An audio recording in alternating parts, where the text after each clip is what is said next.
మాటలు రావట్లే. చాలా నెలలు అయిపోయింది వచ్చి ఇక్కడికి. హ్యాపీగా ఉంది. కైలాసపురి కళకళలాడుతోంది.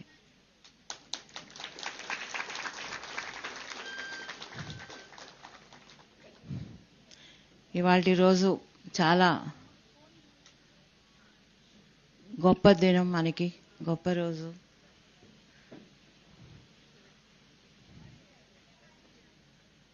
ఒక గురువుని మనం ఇంత సెలబ్రేట్ చేసుకుంటున్నాము. అది గురువులకే దక్కుతుంది ఇలాంటి ఆదరం. ఎందుకంటే ఆయన ఇచ్చిన ప్రేమ, అభిమానం అందరికీ, అందరి పట్ల ఆయన ఇచ్చిన జ్ఞానం ఇదే మనకి తోడొస్తుంది ఎప్పటికీ కూడా. 3 ఏళ్ళు అవుతుంది, ఎలా గడిచిపోయిందో తెలియదు. చాలా తొందరగా వెళ్ళిపోయింది అనిపిస్తుంది. ఎన్నో జ్ఞాపకాలు, ఎన్నో అనుభూతులు. 50 ఏళ్ల ప్రయాణం మరి ఆయనతో కలిసి.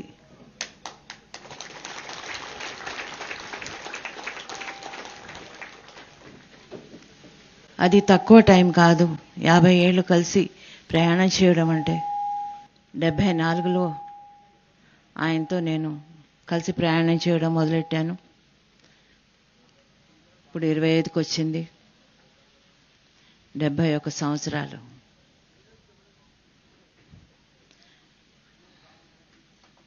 ఏ ప్రయాణమైనా గమ్యం చేరాక ఆ ప్రయాణం పెద్ద గొప్పగా అనిపించదు.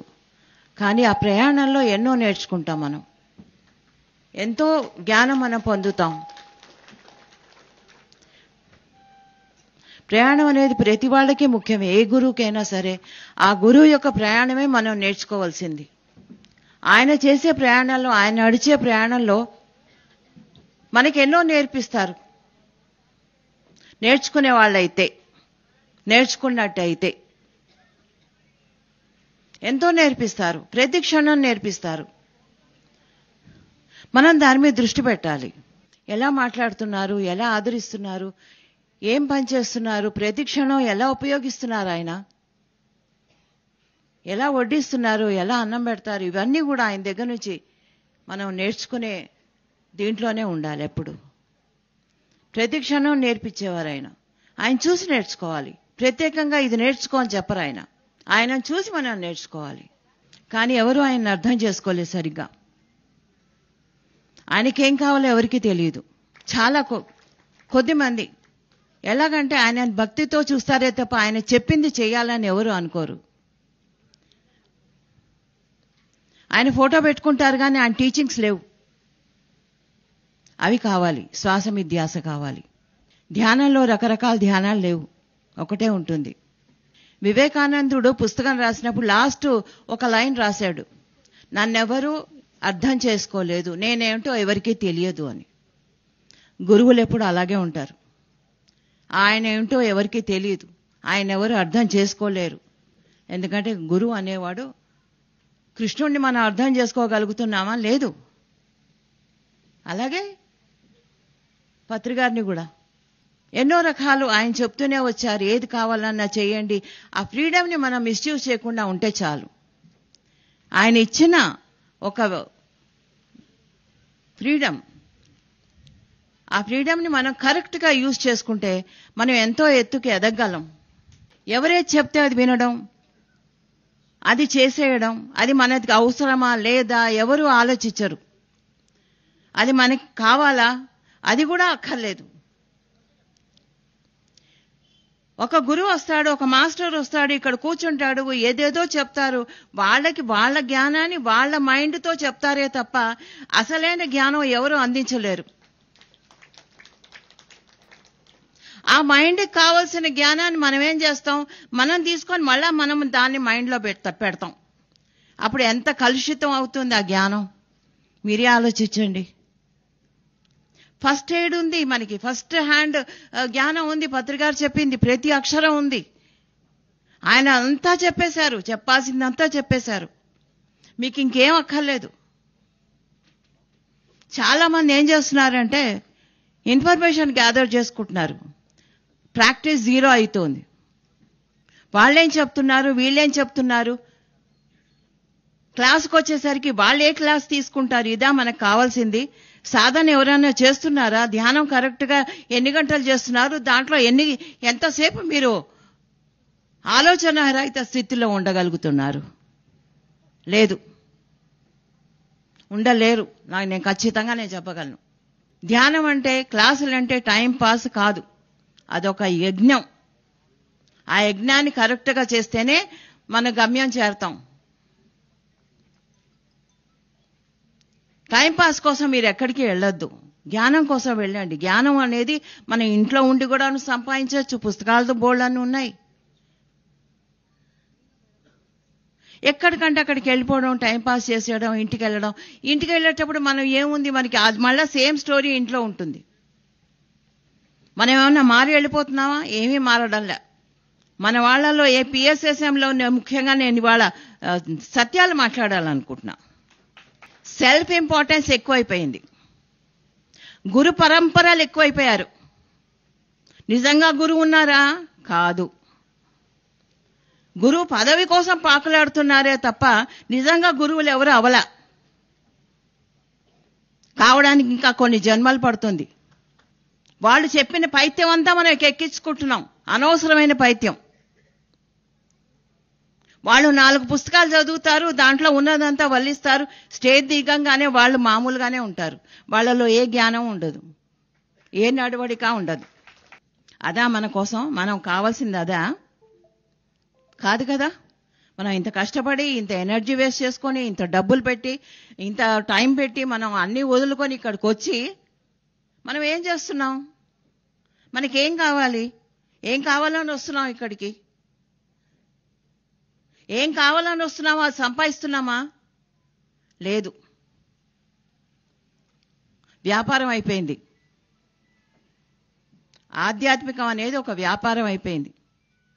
దాంట్లోంచి బయటికి రండి. గంటలో 3వ కన్ను తెరిపిస్తారట, అక్కడికి వెళ్దాం పదండి. 500 ఇస్తే చక్రాలు ఓపెన్ చేస్తారట, అక్కడికి వెళ్దాం రండి. ఇదే వ్యాపారం. ఎవ్వడు ఏ 3వ కన్ను తెరిపించలేడు, ఎవ్వడు ఏ చక్రము ఓపెన్ చేయలేడు. ఖచ్చితంగా రాసిస్తా నేను, ఇది చెయ్యలేడు. ఏ లోకాలకి తీసుకెళ్ళలేడు ఎవరు, ఏ గురువులని రప్పించలేరు ఎవరు. ఇవన్నిటి వెంట మీరు పరిగెడుతున్నారు, అనవసరంగా టైం వేస్ట్ చేసుకుంటున్నారు. ఈ జన్మ లాస్ట్కి వెళ్ళేసరికి ఏం సాధించామంటే 0. తెల్లమొహం వేయాలి పైకి వెళ్ళాక. డైమెన్షన్స్, గెలాక్సీస్, గెలాక్టిక్ ఫెడరేషన్లు, మనకి తెలియని వర్డ్స్ అన్ని వాడుతుంటారు, అది గొప్ప అనుకుంటారు. చాలా జ్ఞానం ఉందని, నాకు జ్ఞానం ఉందని తక్కిన వాళ్ళు అనుకోవాలన్నమాట. ఇవన్నీ వాడితేనే జ్ఞానం, లేకపోతే లేదు. శ్వాస మీద ధ్యాస, ఆనాపానసతి. నీకు నువ్వే గురువ్వి, నిన్ను నువ్వే ఉద్ధరించుకో అని సులువైన పదాల్లో ఆయన చెప్పారు. మనం ఎందుకు పరిగెడుతున్నామండి? ఎందుకు? ఏం కావాలి? అసలైన జ్ఞానం ఆయన అంతా ఇచ్చి వెళ్ళారు. ఎందుకు పరిగెడుతున్నారు? ఆ మహావతార బాబాజీని తీసుకొచ్చి పక్కన ఎవడు కూర్చోబెట్టలేడు. కానీ మనం ఏం చేస్తున్నాం? అలాంటి మాయల్లో పడిపోతున్నాం. మళ్ళీ ఇక్కడో మాయ, ఇంట్లో ఒక మాయ, మళ్ళీ అదొక మాయ. ఆ మాయలో మళ్ళా పడుతున్నాం. బాబాజీని కూర్చోబెడతా అట్టు మన పక్కన, మనం వెళ్దామా? కూర్చుంటాడా బాబాజీ వచ్చి? పని లేదా బాబాజీకి? 5000 సంవత్సరాలు ధ్యానం చేసిన ఆయన మన పక్కన ఎందుకు కూర్చుంటాడండి? మనం గంట చేసేవాళ్ళం. మీరే ఆలోచించండి ఒకసారి, కామన్ సెన్స్ తోటి ఆలోచించండి. 3వ కన్ను ఎవరన్నా తెరిపించగలరా? ఆలోచించండి. ఒక చక్రం ఓపెన్ చేయగలరా? ఆలోచించండి. ఎప్పుడైతే ఇవన్నీ ఆలోచిస్తారో కామన్ సెన్స్ తోటి, అప్పుడు మీకే అర్థమవుతుంది వీళ్ళెవ్వరూ ఏమి చెయ్యలేరు అని. ధ్యానం చేయండి, అన్నీ మీకే అవుతాయి. శ్వాస మీద ధ్యాస పెట్టండి, హాగా ఇంట్లో కూర్చోండి, మీ ఇంట్లో కూర్చోండి. కార్లెస్ కాస్టండా, ఆయన గురువు డాన్ జాన్, ఆయన వచ్చి ఒక పెద్ద హాల్ ఉంటుంది, హాల్ చూపించి పవర్ స్పాట్ ఉంది, నువ్వు ఎత్తుకో అంటాడు. అంటే ఇంట్లో ఒక పవర్ స్పాట్ ఉంటుంది మనకంటే అనువైన ప్లేస్ అన్నమాట. అది నువ్వు వెతుక్కో అంటాడు. హాల్ అంతా తిరుగుతాడు, అక్కడ దొల్లుతాడు, ఇక్కడ దొల్లుతాడు, ఎక్కడ ఆయనకి ఏమవ్వదు. లాస్ట్కి అలసిపోయి ఒక చోట ఓ మూలకు పడుకొని నిద్రపోతాడు.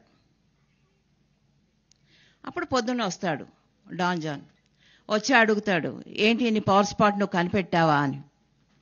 ఏమీ కనపట్లేదు, నేను అంతా దొల్లాను, రాత్రి అంతా వెతికాను, నాకు ఎక్కడా కనిపించలేదు అంటాడు. మరి ఏం చేసావు రాత్రి అంతా అంటే, ఇలాగే చేశాను, లాస్ట్గా అలసిపోయి నిద్ర వచ్చింది, పడుకున్నాను.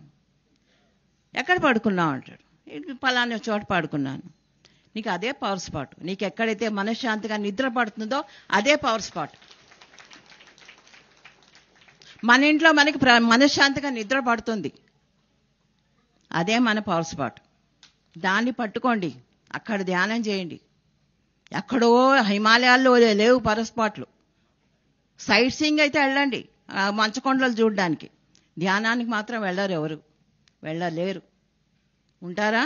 లేదు. బాబాజీ కేవ్కి వెళ్తారు, అక్కడంతా ధ్వనే, అక్కడంతా పొల్యూషనే. బాబాజీ ఎప్పుడో పారిపోయాడు అక్కడి నుంచి మీ గోల వెళ్ళాక.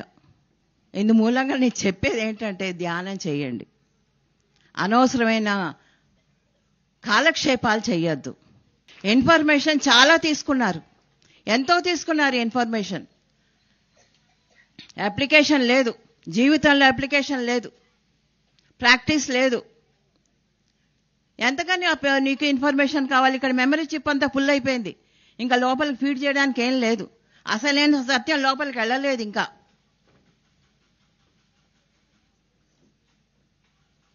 ఆ సత్యం కోసం వేటాడండి, వస్తుంది. మనం ఈ రోజుకి సాయిబాబాని తలుచుకుంటున్నాం, బుద్ధుణ్ణి తలుచుకుంటున్నాం. ఇన్ని వందల సంవత్సరాలైనా కూడా తక్కిన ఎవరన్నా మీకు జ్ఞాపకం ఉన్నారా? ఎవరినన్నా తలుచుకుంటున్నావా ఆయన చుట్టుపక్కల ఉన్న వాళ్ళని? లేదు. ఆయనతో ఉన్న వాళ్ళని తలుచుకుంటున్నావా? లేదు. ఆయనతో తిరిగిన వాళ్ళని తలుచుకుంటున్నావా? లేదు. కేవలం ఎవరు జ్ఞాపకం ఉంటారు? పత్రిగారే జ్ఞాపకం ఉంటారు. 500 సంవత్సరాలైనా మనం ఎవ్వరం జ్ఞాపకం ఉండవు, ఆయన ఒక్కరే జ్ఞాపకం ఉంటారు. పత్రిగారే అనే ఉంటుంది అక్కడ,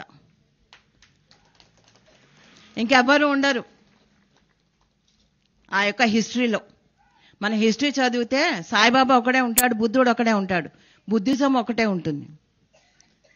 బుద్ధుడు టైంలో కూడా బోల్డన్ని జరిగాయి, ఎన్నో వ్యాపారాలు పెట్టుకున్నారు తక్కిన వాళ్ళంతా. కానీ ఏమైంది? ఏమీ కాలేదు. ఆ బుద్ధుడు ఒకడే మిగిలాడు, ఎందుకంటే ఆయన దగ్గరే జ్ఞానం ఉంది కాబట్టి.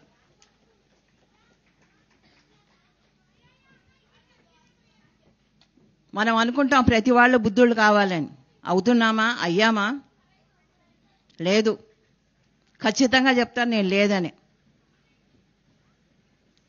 పక్కకు తిరిగితే ఇంకో మనిషి గురించి మాట్లాడుకుంటాం మనం. ఇంకా మన బుద్ధుళ్ళు ఎందుకయ్యాం?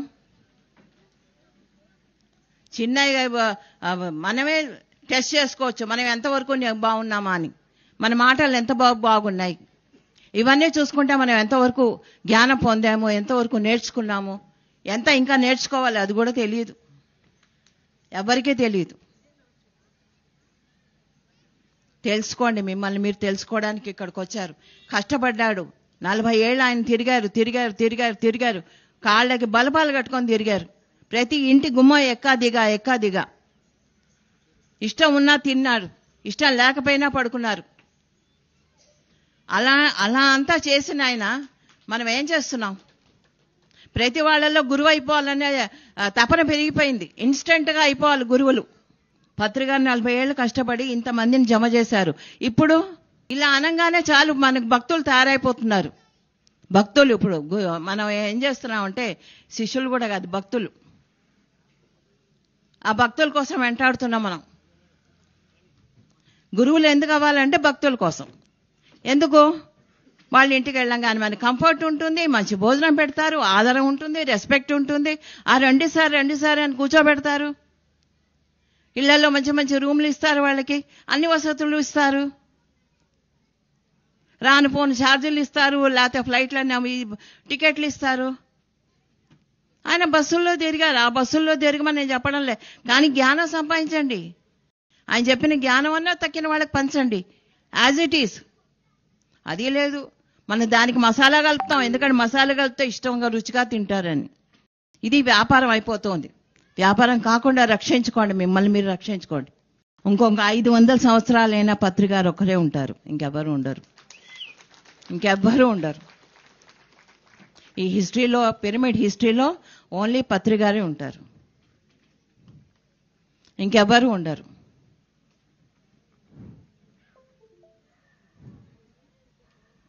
కనుక ప్రతి వాళ్ళు కూడా టైం ఉన్నప్పుడే, మన చేతిలో సత్తు ఉన్నప్పుడే జ్ఞానం సంపాదించండి, నలుగురికి పంచండి. ఏదంటే అది పట్టుకోవద్దు, అసలైన జ్ఞానాన్ని సాధించండి. మంచి మంచి పుస్తకాలు ఉన్నాయి, చదవండి. నేను చెప్పేది కటువుగా ఉంది, బట్ అది సత్యం, జరుగుతున్న సత్యం ఇది. ఇవాళ నేనన్నా చెప్పకపోతే ఎట్లా, ఇంకా ఎవరు చెప్తారు? అందుకని చెప్పాను కూడా. గురువులు అయిపోవాలన్న తపన మానండి, ఇంకా శిష్యులుగానే మెలగండి. ఆయన ఎప్పుడు తన గురువు అని ప్రదర్శించుకోలేదు ఎక్కడ, దానికి ఎప్పుడు కంఫర్ట్స్ కావాలని తపన పడలేదు, ఎక్కడ అడగలేదు. ఎక్కడ ఇస్తే అక్కడ కింద పడుకోమని కూడా పడుకుంటారు ఆయన. ఒక చోట క్లాస్ జరుగుతుంది, ఎక్కడ? అక్కలకోట కాదు, పాకలపాటి గురువు గారి దగ్గర. అందరూ ఎవరి రూములు సంపాదించేసుకొని వాళ్ళు వాళ్ళ ఫ్యామిలీస్ ఉంటే, ఈయన బయట వసారాలో ఒక దుప్పటి కప్పుకొని పడుకున్నారు ఆయన. అంత సింపుల్ మనిషి ఆయన. తక్కిన వాళ్ళంతా రూములు కావాలి, మంచాలు కావాలి, పరుపులు కావాలి. ఈయనేమి లేదు, బయట వసారాల్లో అలాగ నడవ ఉంది, ఆ నడవలో ఒక చిన్న దుప్పటి దొరికితే అది కప్పుకొని పడుకున్నారు ఆయన. వెతికాను నేను, ఎక్కడున్నారు ఈయన అని. అక్కడ ఉన్నారు ఆయన. అంత సింపుల్ మనిషి దగ్గర మనం ఉన్నాం. అలాంటప్పుడు మనం ఎలా ఉండాలి? ఇంకా మనం ఏం నేర్చుకోవాలి? ఆ సింప్లిటిసిని నేర్చుకోవాలి, ఆ సింపుల్గా ఉండడం నేర్చుకోవాలి. పటాటోపాలు వద్దు, ఆర్భాటాలు వద్దు. చాలా చేసేసాము, ఇంకా చాలు, ఇంకా ఆపండి. ఈ గురుతత్వాలను ఆపండి. మనం ఎవరం గురువులు కాలేదు, కాము కూడా. ఇలా కనుక బిహేవ్ చేస్తే జాగ్రత్తగా ఉండండి. టైం అయిపోతే రేపే వెళ్ళిపోవచ్చు, మనం చెప్పలేం. కనుక ఉన్నప్పుడే మనం దీపం ఉంటుంది, దాంట్లో నూనె ఉంటుంది. మనం నూనె పోయడం మానేస్తే దీపం వెలుగుతుందా? మనం నూనె పోయడం మానేస్తున్నాం, ఎనర్జీ ఇవ్వడం మానేస్తున్నాం. దీపం ఎందుకు వెలుగుతుంది? ఆ నూనె ఉన్నంత వరకే వెలుగుతుంది, ఆ తర్వాత చీకటే. కనుక మనం నూనె అనేది ఏంటి? మనకి ఎనర్జీ లాంటిది, ధ్యానం అన్నమాట. ఆ ధ్యానం చేస్తుంటేనే మనకి ఎనర్జీ వస్తుంది, ఎనర్జీ ఉంటేనే మన దీపం వెలుగుతుంది. అప్పుడు నలుగురికి ఆ దీపాన్ని చూపించగలం, ఆ లైట్ని ఇవ్వగలం. పత్రికారి బొమ్మ వేసుకొని తిరగడం కాదు ఇక్కడ, లోపల ఈ లైట్ని వెలిగించుకోండి. పత్రికారి బొమ్మ ఉంటే మనకి గుర్తింపు ఉంటుంది, పిరమిడ్ సొసైటీ అని. లేకపోతే అది కూడా లేదు, కాన్కిచ్చగాడని పక్కకు దోసేస్తారు. సత్యాలు మాట్లాడుతున్నా, ప్లీజ్ మీరు ఎవ్వరూ ఏమనుకోకండి. నాకు లోపల చాలా బాధగా ఉంది. అన్నీ చూశాను, మొత్తం అంతా ఈ 3 ఏళ్లలో చూశాను. ఎక్కడ చూసినా సెల్ఫ్ ఇంపార్టెన్స్ పెరిగిపోయింది, అహంకారాలు పెరిగిపోయినాయి, నేను అనేది ఎక్కువైపోయింది. ఏదైతే వదులుకోవడం కోసం వచ్చామో అదే పెంచుకుంటున్నారు అందరూ. ఎవరండి మనం? ఎవరం? ఏ చెట్టాకులం? ఎక్కడి నుంచో పాప ఆయన అందరినీ జమ చేసి ఇక్కడ కూర్చోబెట్టి ధ్యానం నేర్పించి జ్ఞానం ఇచ్చి ఇంత ఎదిగింపజేస్తే ఇప్పుడు ఇక్కడ నేను హూ ఆర్ వి? నోబడి. బయటికి పోతే మనకి ఏ గుర్తింపు ఉండదు. పిఎస్ఎస్ఎం నుంచి బయటకు వెళ్ళండి, ఏ గుర్తింపు ఉండదు, నువ్వెవరని అడుగుతారు. కనుక మనం ఈ సంస్థని జాగ్రత్తగా ఇంకా ఇంకా ఇంకా పెంచాలి, అది నా కోరిక. అంతకంటే ఇప్పుడు ఈ మాటలన్నిటికీ అర్థం ఏంటంటే, ఈ సంస్థని బాగా చూసుకోండి, కాపాడండి, పైకి తీసుకురండి, అందరినీ ఎదిగేలా చేయండి. మీరు ఎదగండి ఫస్ట్, అప్పుడే ఆయన చేసిన కృషికి ప్రతిఫలం ఉంటుంది. లేకపోతే మనం ఇలా చేసుకుంటూ పోవాల్సిందే పండగలు. ఇంకేమీ లేదు. ఆయన చెప్పిందంతా చెప్పారు, చేసిందంతా చేశారు. ఇంకా చేయాల్సింది మనం. ప్రతి ఒక్కరూ కాస్త ఒళ్ళు దగ్గర పెట్టుకోండి. Thank you.